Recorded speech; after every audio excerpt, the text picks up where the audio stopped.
오늘 우리가 읽은 본문 1절에서 3절에 보면 자녀들아 주 안에서 순종하라, 부모를 공경하라, 이것이 옳고 이것이 첫 번째 계명이다.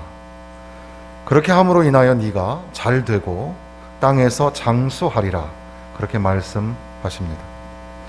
순종은 부모의 말을 경청하는 것이고 부모의 말에 귀를 기울여 듣고 따르는 것입니다.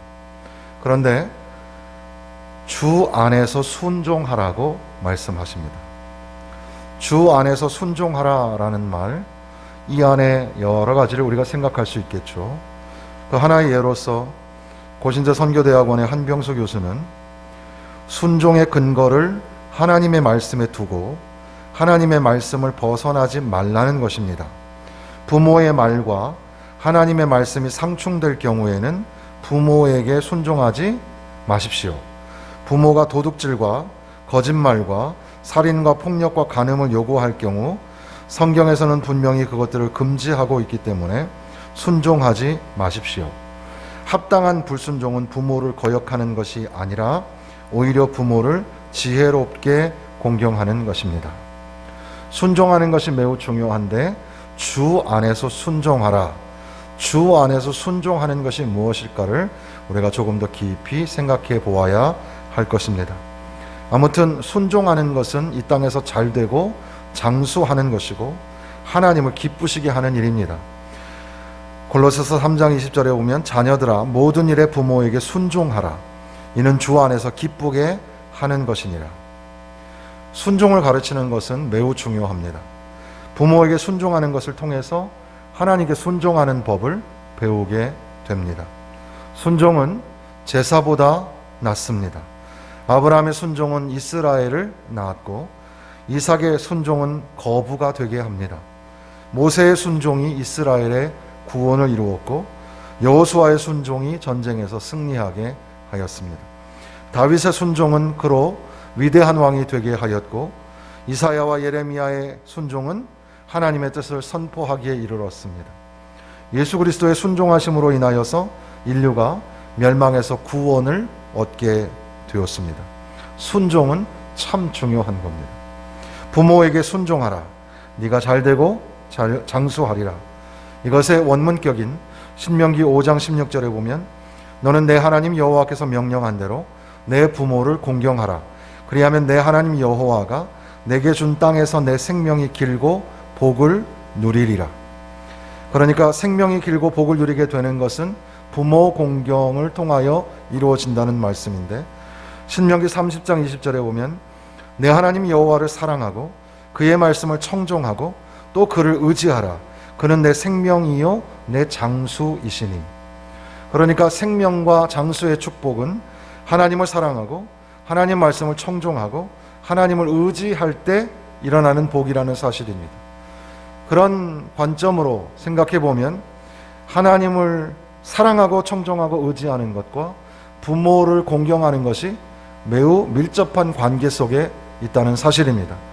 부모를 공경할 때 이 땅에서 생명이 길고 복을 누리게 되고 하나님을 사랑하고 청종하고 의지할 때 우리에게 생명과 장수를 허락하여 주신다.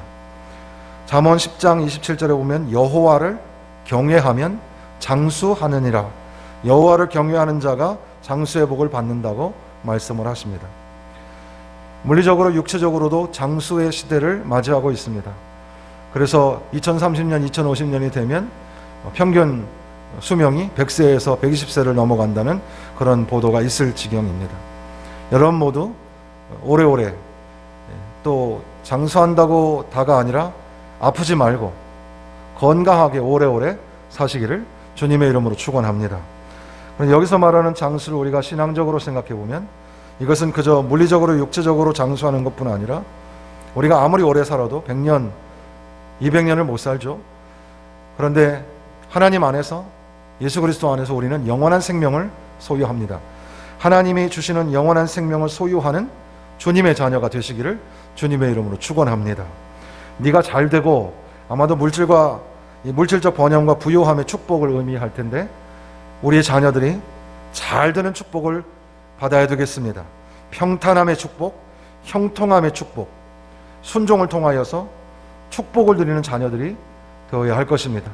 그러므로 부모된 우리가 자녀들에게 부모에게 순종해야 된다. 부모에게 순종해서 내가 좀 너한테 대접을 받으려고 하는 게 아니라 네가 이 땅에서 잘되고 장수하고 하나님을 기쁘시게 하는, 하나님의 축복을 듬뿍 받는 사람이 되게 하기 위해서다. 그러니까 순종이 필요하다. 이렇게 가르치고, 그렇게 부모를 공경하고 순종함으로 말미암아 우리 모든 주의 자녀들이 이 땅에서 잘되고 장수하는, 하나님이 주시는 기쁨을 풍성하게 누리는 그런 귀한 자녀들이 되시기를 주님의 이름으로 축복합니다. 그런데 오늘 우리가 조금 더 관심을 가지려고 하는 본문은 4절의 말씀입니다. 또 아비들아, 너희 자녀를 노엽게 하지 말고 오직 주의 교훈과 훈계로 양육하라. 너희 자녀를 노엽게 하지 말고, 너희 자녀를 노엽게 하지 말고, 이 말은 NIV 성경에는 Do not exasperate your children, 이 말은 열받게 하지 마라, 격앙시키지 마라, 이런 말입니다. 너희 자녀를 격앙시키지 마라. 뉴 잉글리시 버전 바이블에는 너희 자녀를 자극하여 분개하게 하지 마라, 이렇게 번역이 되어 있습니다. 그러니까 아이의 인격이 얼마나 민감한지를 성경도 구체적으로 인식하고 있었다는 사실입니다. 어떤 학자는 바울 자신이 어렸을 때 그렇게 경험했던 그런 것들이 여기에 스며들어 있을 것이라고 이야기합니다. 우리가 그것을 알 수는 없지만 아무튼 경험 없고 미성숙한 어린아이의 상태를 고려하지 않은 채 귀찮고 비합리적인 요구를 함으로써 가혹하고 잔인하게 굴거나 혹은 편애나 지나친 방임의 양극단에 빠짐으로 인하여서 자녀를 모욕하거나 억압하거나 빈정거리거나 조롱하거나 또 보복무기를 사용하거나 그리하여 분노하게 하면 결국 그 분노의 태도가 자라나서 적대적인 성난 젊은이가 되고, 그 젊은이들이 또 자녀를 낳으면 그 자녀를 또 폭력적으로 억압하거나 학대를 할 가능성이 많죠. 그러니까 이것은 한 가정의 문제가 아니라 대사회적인 문제가 되어서 모든 세상이 다 관심을 가지고 이 가정의 평안을 위해서 또 하나님의 축복을 위해서 기도해 주어야 합니다. 골로새 3장 21절에 보면 아비들아 너희 자녀를 노엽게 하지 말지니 낙심할까 함이라. 자녀들이 노엽게 되고 화가 나고 또 낙심하고 그로 말미암아 또 일탈에 이르는 그런 이 불행한 가정이 오늘날 사회의 화두가 되고 있는 겁니다. 유아교육에서 서브 앤 리턴이라는 말이 있습니다. 테니스에서 서브를 치면 그것을 이제 받아들여서 다시 이게 맞받아 치는 거를 서브 앤 리턴인데, 마치 그렇게 테니스를 하는 것처럼 아이가 부모에게 자기의 상황을 신호로 보내게 되는데, 근데 그것을 부모가 신호를 반응하여 잘 받아들이고 다시 전달해 주어야 되는데, 그걸 하지 않음으로 인하여서 아이가 스트레스를 받고 그 뇌의 건축이 생물학적으로 제대로 이루어지지 못한다, 뭐 그런 연구입니다. 우리도 그런 비슷한 연구를 우리가 아는 것 중에 하나가 1970년대에 에드 트로닉 박사가 고안했던 그 경직 얼굴 실험이라는 게 있죠. 그래서 실험에서 평소 아이에게 잘 반응해주던 엄마가 2분간 경직된 얼굴로 아무런 반응이 없이 아이를 바라만 보고 있으면 아이가 잠시 당황해 하다가 엄마를 다시 그 상호작용에 끌어들이기 위해서 애를 씁니다. 아이는 엄마의 반응을 얻기 위해서 웃기도 하고 손가락으로 다른 곳을 가리키기도 하고 두 손을 흔들면서 엄마에게 손짓하기도 하고, 그럼에도 불구하고 엄마가 반응이 없으면 아이가 스트레스를 받고 평정심을 잃게 된다. 그런 연구입니다.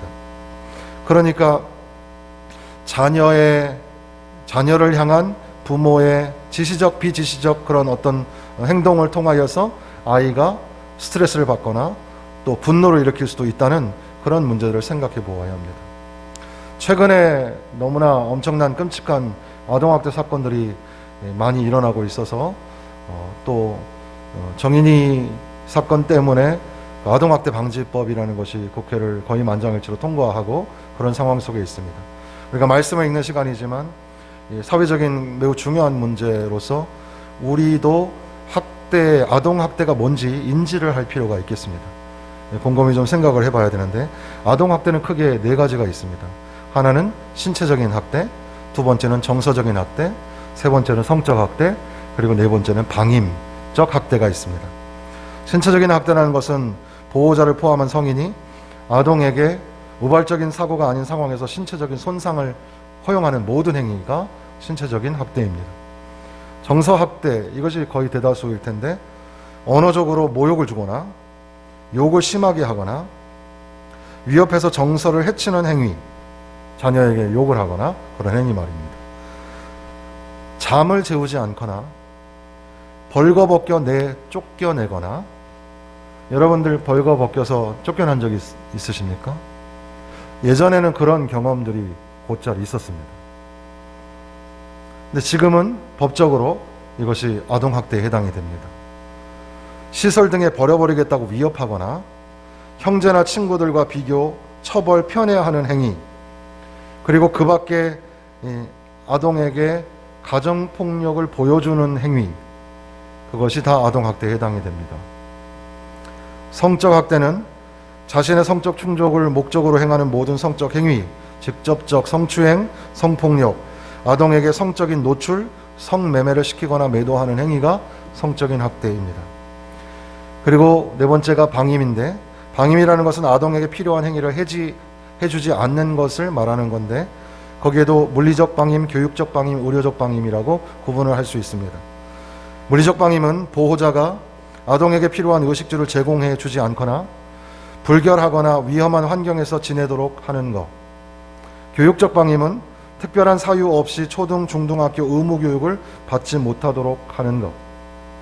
그러니까 현대 사회 속에서의 교육의 그 가치관이 상실되고 부재함으로 말미암아 대안적 아이디어로 홈스쿨링 같은 게 생기지만, 그러나 홈스쿨링을 하려면 그 홈스쿨링의 교육자인 부모가 학교 교육에 가늠하는 그런 교육적 자질과 재능, 그리고 그런 그 생각을 가지고 있을 때 그나마 비슷하게 가능한 것이지, 사실 홈스쿨링으로 인해서 또 다른 사회적 문제가 생길 수도 있다는 그런 어려움이 담겨져 있는 겁니다.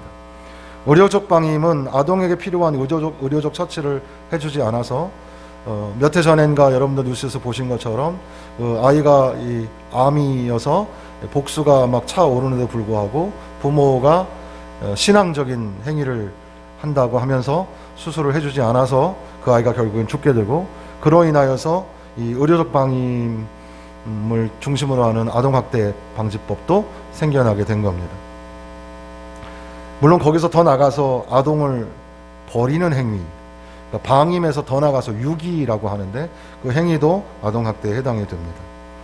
그런데 이렇게 이 신체학대가 13.14% 정도, 정서학대가 25% 정도, 성학대가 2.9% 정도, 그리고 방임이 9.6%인데 나머지 한 48에서 50% 정도는 중복학대에 해당이 됩니다. 그러니까 쉽게 말하면 여기에 나왔던 네 가지를, 2개에서 4가지를 동시에 그렇게 아동에게 하는 경우, 이런 중복학대가 아동에게 벌어지고 있는 거죠. 학대가 없는 세상이 미래의 희망이고 또 인류의 희망입니다. 국가나 정부도 온 힘을 다해야 될 것이고 교육기관도 그것을 감당해야 됩니다. 그리고 교회도, 교회의 가장 기초가 가정인데 이 가정의 그런 폭력이나 학대, 그래서 일그러진 가정이 생기면 교회의 잘못도 있는 거죠. 그래서 교회에서 세세하게 가정들을 돌아보고 그 가정이 건강한 가정이 되도록 위해서 기도해 주어야 하는 겁니다. 왜 이런 학대가 일어날까 한번 생각해 보셨습니까? 몇 가지가 있겠죠. 아마도 첫 번째는 이 권위주의의 오용에서 생기지 않을까. 그래서 감히 네가 부모한테 대들어? 부모에게 말대꾸를 해? 부모가 윗사람이라는 생각이죠. 유교적인 그런 이 관념이 있고 또 조직사회, 군대사회, 이런 것들이 아마 영향을 미쳐서 계급적으로 이해를 하고 부모의 말에 절대적으로 복종해야 된다, 이렇게 생각을 하는 경우 아동에게 학대가 일어날 기미가 보이게 되는 겁니다. 참된 권위는 진실과 정직과 겸손에서 나오는 건데 우리는 힘으로 억압하고 큰 소리를 치고 그것을 통해서 권위를 찾으려고 할 때가 많죠. 또 하나는 아마도 대다수의 우리 기독교인들에게는 성경적인 지혜의 오용에서 오지 않을까 생각합니다. 성경에 보면은 훈계하고 징계하고 매를 때리라 이런 말들이 나옵니다. 매를 아끼는 자는 그의 자식을 미워함이라. 자식을 사랑하는 자는 근실히 경계하느니라. 아이의 마음에는 미련한 것이 얽혔으나 징계하는 채찍이 이를 멀리 쫓아내리라. 채찍과 꾸지람이 지혜를 주거늘 임의로 행하게 버려둔 자식은 어미를 욕되게 하느니라. 이렇게 등등 성경에 여러 번에 걸쳐서 징계를 하고 매를 대고 채찍을질을 하는 것이 진짜 부모다, 이렇게 말씀하시는 것처럼 보이니까 이 말씀을 곧이곧대로 믿고 자녀를 훈계한답시고 아동을 학대하게 되고 또 자녀를 잘못 교육하는 경우가 생기게 되죠. 그런데 신기하게도 여러분이 방금 들었던 이 본문들의 말씀들은 우리가 평상시에 익히 잘 듣지 않았던, 어떻게 보면 성경에 기록된 말씀에도 불구하고 해석에 있어서는 굉장히 우리가 무지하다는 사실을 고백할 수밖에 없습니다.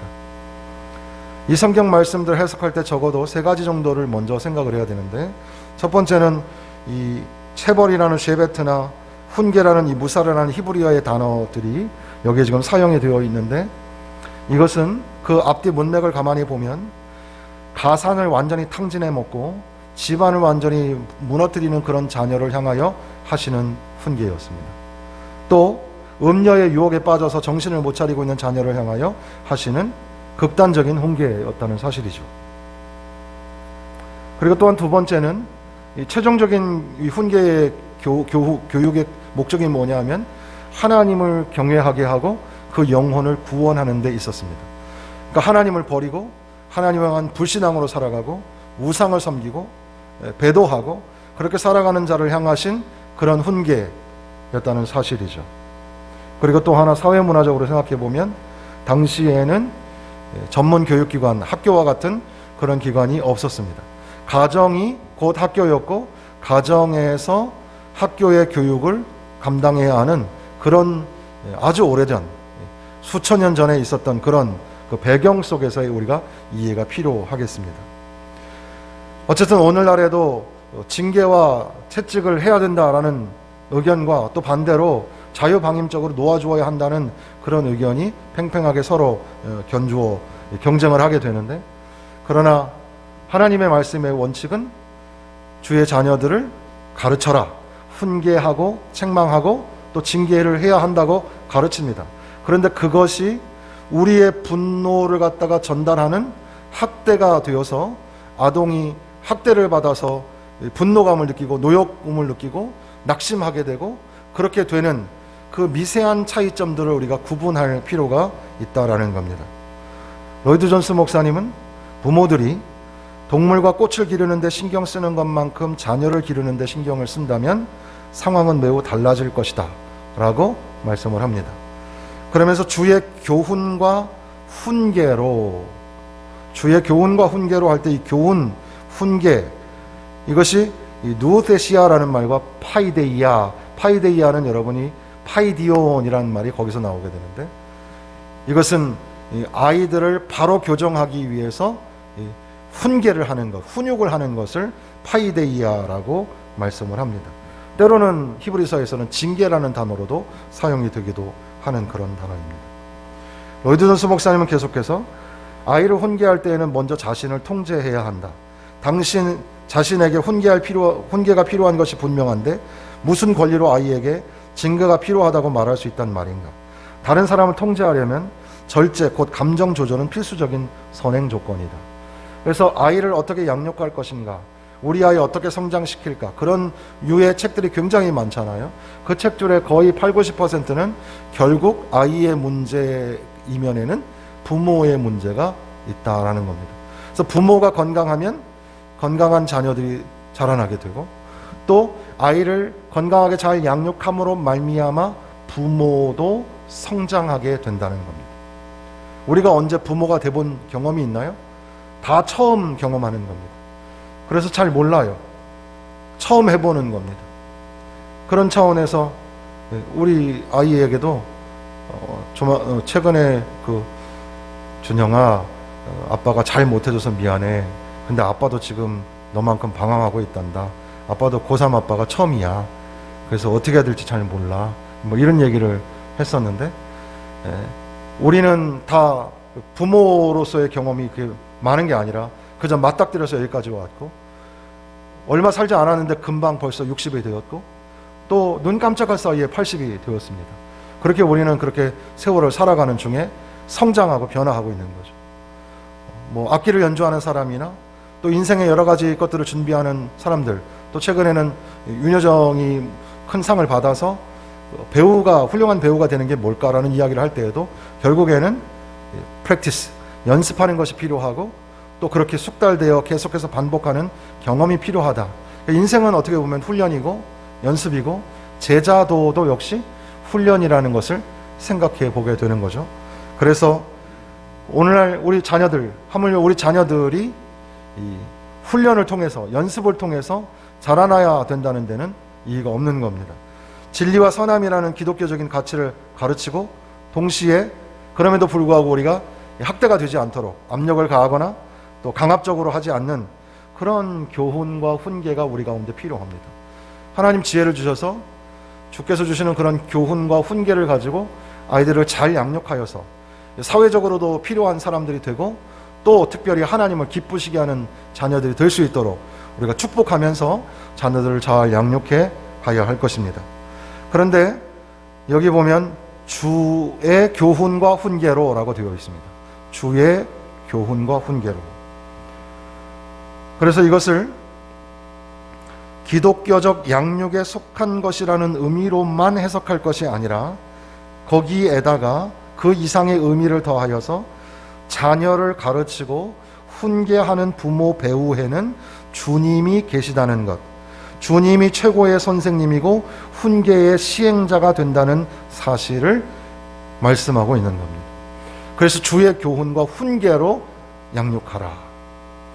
그러니까 조금 쉽게 우리식으로 적용해 본다면, 우리가 우리 자녀들을 훈계하고 양육할 때에 주님이 시행자이시고 주님이 훈계하신다고 생각하는 겁니다. 만약에 주님이 하신다면 어떻게 말씀하실까? 주님이 원하시는 것은 무엇일까? 우리가 일반 상담학적으로 생각해 보면 자녀에게, 그리고 이것은 자녀뿐 아니라 모든 일상의 사람들에게도 비슷한데, I 메시지를 하는 것이 굉장히 중요합니다. 그래서 you 메시지, 너는 왜 그 모양이니? 너는 이렇게 살아야 돼 등등의 이야기가 아니라, 당신의 그런 모습을 봄으로 인하여 내가 마음이 아픕니다. 또는 나는 기쁩니다. 내가 미안합니다. 또는 우리 아이들에게도 역시 마찬가지로 너가 그렇게 하는 걸로 보니까 내가 많이 걱정이 된다. 또 내가 그것으로 인하여서 너 때문에 많이 힘을 얻는다. 이렇게 나의 말로 바꾸어주는 것이 굉장히 중요하죠. 그것이 여러분도 한번 실험적으로 한번 해보시면 이게 굉장히 효과가 좋다는 것을 알 수가 있습니다. 그것이 세상에서의 어떤 그런 좋은 상담적 기법이고 대화의 기법이라면, 오늘 이 성경에서는 우리에게 주의 교훈과 훈계로 양육하라 하였는데, 우리가 상대방과 대화를 할 때, 특히 자녀를 훈계할 때, 주님이 이곳에 계셔서 주님이 우리 자녀에게 말씀하신다면 어떻게 말씀하실까? 주님이 내 입술을 통해서, 내 모습을 통해서 주님이 훈계하신다면 어떻게 하실까? 주님이시라면 어떻게 하실까? 주의 교훈과 훈계는 어떤 것일까? 좀 생각해 보아야 합니다. 그러면 우리가 좀 불쑥 튀어나오던 말들도 자제하게 될 것이고, 또 우리 안에 이 분노 감정도 좀 자제를 하게 될 것이고, 또 어떤 그런 현상만 바라보지 아니하고 그것을 포괄적으로 끌어안고 계시는 하나님의 선하신 손길을 바라볼 수 있지 않겠습니까? 주의 교훈과 훈계로 양육하는 것이 굉장히 중요하죠. 고려대 고신대 아동복지학과 교수인 주석진 교수의 훈육을 위해 기억해야 할 7가지라는 내용이 있는데, 간단하게 제목만 읽어드리도록 하겠습니다. 첫째, 기독교인 부모는 자녀에 대한 잘못된 인식을 바꿔야 한다. 그러니까 자녀는 부모의 소유물이라는 인식을 빨리 버려야 한다는 뜻입니다. 둘째, 기독교인 부모는 반드시 부부가 함께 자녀를 훈육하되 역할을 분담하고 일관적인 태도를 가져야 한다. 그러니까 부모가 일관되게 가르침을 가져야지 서로 다른 역할을 하고 있으면 안 된다는 거죠. 셋째, 기독교인 부모들은 자녀의 행동 결과보다는 과정을 중요하게 보아야 한다는 겁니다. 그래서 아이가 성적이 나쁘게 받아왔습니다. 그래서 야 이거 큰일 났다. 우리가 도와줘야 되겠다. 그래서 학원도 보내고 과외도 시키고 또 뭐 왔다 갔다 데려다 주고 그렇게 했어요. 열심히 노력했는데 시험을 봤습니다. 결과가 또 안 좋아요. 그러면 어떻게 하죠? 내가 학원비가 얼마가 들어갔는데 과외를 얼마나 시켰는데 등등 하면서 결과의 아이를 추궁하게 되죠. 그 아이가 어떻게 대답합니까? 내가 학원 보내달라고 그랬어? 이렇게 되는 겁니다. 그래서 그 아이의 결과를 놓고 얘기하지 말고 그 과정이 얼마나 열심히 노력했는가, 최선을 다했는가, 거기에도 우리가 초점을 맞춰야 합니다. 기독교인 부모들은 자녀가 잘못했을 때 행동을 통제하거나 규제하는 방식보다는 자녀에 대한 부모의 솔직한 바람을 긍정적으로 잘 전달해야 한다. 방금 아이메시지 이야기를 했지만 아이메시지를 한답시고 내가 너 때문에 얼마나 속상한지 알아? 내가 너 때문에 얼마나 열받는지 알아? 이게 아이메시지가 아니고 아이메시지는 긍정적으로 잘 표현해서 너의 애쓰고 수고하는 모습을 볼 때 내가 너무너무 기분이 좋다. 너무너무 기쁘다. 난 너만 바라보면 행복해. 이렇게 긍정적인 표현이 필요하죠. 그러면서 자녀의 욕구에 민감하게 적절히 반응해야 하는데 그러려면 그런 우리가 참 자녀하고 대화할 시간이 많지는 않지만 최대한 자녀들과 대화를 가져야 합니다. 그리고 여섯째, 기독교 부모들은 자녀 훈육의 권위적인 벌의 필요성을 느낄 때에는 이보다는 자연적 논리적 결과에 의한 훈육을 하는 것이 적절하다.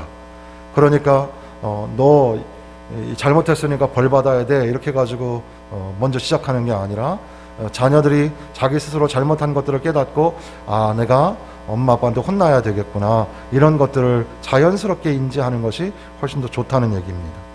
기독교인 부모들은 자녀를 훈육하는 목적이 무엇인지를 분명히 인식해야 된다. 마땅히 행할 길을 아이에게 가르치라. 그리하면 늙어도 그것을 떠나지 아니하리라. 하나님께서 우리 자녀들을 훈육하시고 양육하신다는 그런 입장에서 하나님 아버지를 바라보게 하고 하나님 앞에 영광을 돌릴 수 있도록 교육하는 것이 매우 중요합니다. 그래서 데살로니가전서 2장에는 바울 사도가 말하기를 너희도 아는 바와 같이 우리가 너희 각 사람에게 아버지가 자기 자녀에게 하듯 권면하고 위로하고 경계하노니. 하나님의 말씀, 이 설교와 같은 하나님의 말씀에는 때로는 우리를 혼내는 그런 말씀들이 굉장히 많이 들어 있습니다. 그럼에도 불구하고 하나님의 말씀을 전달하는 전달자는 최대한 그것을 사랑으로 온유함으로 감싸서 위로하고 은혜를 주기에 하는 그런 말씀으로 전달을 해야 합니다. 마찬가지로 부모가 자식에게 그렇게 가르침을 할 때에도 권면하고 위로하고 경계할 때에 사랑을 가지고 하는 것처럼 그렇게 바울 사도가 하나님의 말씀을 교회에게 전달하고 있는 겁니다. 그렇게 해서 결국에 궁극적인 목적은 하나님 앞에 합당히 행하게 하고 하나님을 경외하는 사람으로 만들기 위해서 우리가 노력을 하는 그런 자녀 교육이 필요하겠습니다. 그런데 지금 이 주의 교훈과 훈계로 양육하라라는 말씀은 앞뒤 문맥으로 또 한 번 이해할 필요가 있겠습니다. 그러니까 이 자녀들아 부모들아 6장 1절에서 4절까지의 말씀은 바로 5장 뒷부분에 있는 남편들아 아내들아 라는 말과 관련이 있고 그 뒤에 나오는 종들아 상전들아 라는 내용과 또 밀접한 관계가 있습니다. 그러니까 남편들은 아내를 그리스도께서 교회를 사랑하셔서 목숨을 버리셨던 것처럼 사랑하고 아내들은 교회가 그리스도에게 복종하듯이 복종하라 하시는 말씀이 먼저 나옵니다. 그리고 종들아 상전들에게 눈가림으로 하지 말고 진실함으로 하라. 그리고 상전들아 종들을 협박하거나 위협하지 마라. 이런 말씀 그 사이에 자녀들아 부모에게 순종하라. 이것이 옳고 첫 계명이고 네가 땅에서 잘되고 장수하는 것이다. 그리고 부모들아 자녀들을 노엽게 하지 말고 오직 주의 교훈과 훈계로 양육하라. 그러니까 부부가 또 부모와 자식이 그리고 이 오늘날로 말하면 직장의 사장님과 직원이 그런 이런 직장에서의 관계까지 이런 관계의 회복에 관한 말씀이 에베소서에 기록이 되어 있는 겁니다. 그런데 이 말씀을 지배하고 있는 중요한 단어는 주 안에서라는 말이죠. 그래서 주 안에서 너희 부모에게 순종하라. 그리고 주의 교훈과 훈계로 양육하라. 그래서 바울 신학에 있어서 매우 중요한 단어 중에 하나가 엔 크리스토스, 주 안에서, 그리스도 안에서라는 말이 매우 중요합니다. 그리고 또한 이 에베소서 6장까지를 움직여갈 수 있는 매우 중요한 중심 구절이 하나 있는데 그것은 5장 18절 말씀입니다. 5장 18절 함께 읽어보겠습니다. 시와 찬송과 술 취하지 말라. 이는 방탕한 것이니 오직 성령으로 충만함을 받으라. 술 취하지 말라. 이는 방탕한 것이니. 여러분, 술 취하면 안 됩니다. 우리가 먹고 있는 그 물질적인 술도 여러분 술 마시는 분들이 계시면 빨리 끊으셔야 됩니다. 요즘 현대교회에서는 이런 얘기를 잘 안 하는데 처음에 초대 우리나라에도 초대교회에는 그걸 굉장히 강조를 많이 했었던 것을 우리가 잊지 말아야 하는데 오늘날도 마찬가지입니다. 여러분, 술 취하지 말고 또 흡연이나 또는 마약이나 또 어떤 중독에 빠지지 말고 이 세상의 방탕한 것에 빠져서 살아가면 안 되는 겁니다. 그리고 그렇게 세상에 취해서 술에 취해서 살아가지 말고 성령에 취해서 성령의 충만한 가운데 살아가라고 말씀하시는 겁니다. 성령의 충만함을 받아서 시와 찬미와 신령한 노래로 화답하고 성령의 충만함을 통해서 하나님 앞에 감사로 화답하고 성령에 충만하여서 부부 관계가 회복되고 성령에 충만하여서 상전과 종의 관계가 회복되고 성령이 충만하여서 부모와 자녀의 관계가 회복되는 역사가 일어나게 된다는 겁니다. 성령의 충만함이 얼마나 중요한지 모릅니다. 주 안에서, 하나님 안에서, 성령 안에서 성령의 충만함을 받아서 그 충만한 부부가 아내가 남편을 존경하고 남편이 아내를 사랑하고 또 종들이 상전을 하나님을 대하듯 하고 또한 이 상전이 종들을 자기의 자녀처럼 생각하고 그리고 부모가 자식을 노엽게 하지 아니하고 주의 교훈과 온결로 양육하고 또 자녀가 부모를 대할 때 하나님 있게 대하듯 복종하고 순종하는 그런 관계가 회복되어진다는 겁니다. 그렇게 하기 위해서 바로 그 교회 공동체 에베소 교회와 또 오늘 우리 교회를 향하여서 성령의 충만한 역사가 일어날 때 우리 심령에 성령이 충만하게 일어날 때 예수 그리스도 안에서 성령의 충만한 역사가 일어날 때 바로 그 관계가 회복되고 부모에게 순종하고 복종하고 그래서 복을 받고 그리고 또한 자녀들을 주의 교훈과 훈계로 잘 양육하여 건강한 자녀로 키워나가게 될 것입니다. 아무쪼록 여러분들 손주들까지 생각하면 자녀들이 참 많습니다. 또한 우리 교회 유치부, 유초등부, 중고등부, 청년부에 자녀들이 많이 있습니다. 손들어 축복하며 기도해 주시기를 바랍니다. 건강한 자녀들, 복된 자녀들 되고 이 땅에서 잘 되고 장수하는 하나님 앞에 사람 앞에 존귀함을 받는 자녀들이 될 수 있도록 축복하며 기도하는 그런 가정의 달 또 5월 첫째 주가 되시기를 주님의 이름으로 축원합니다.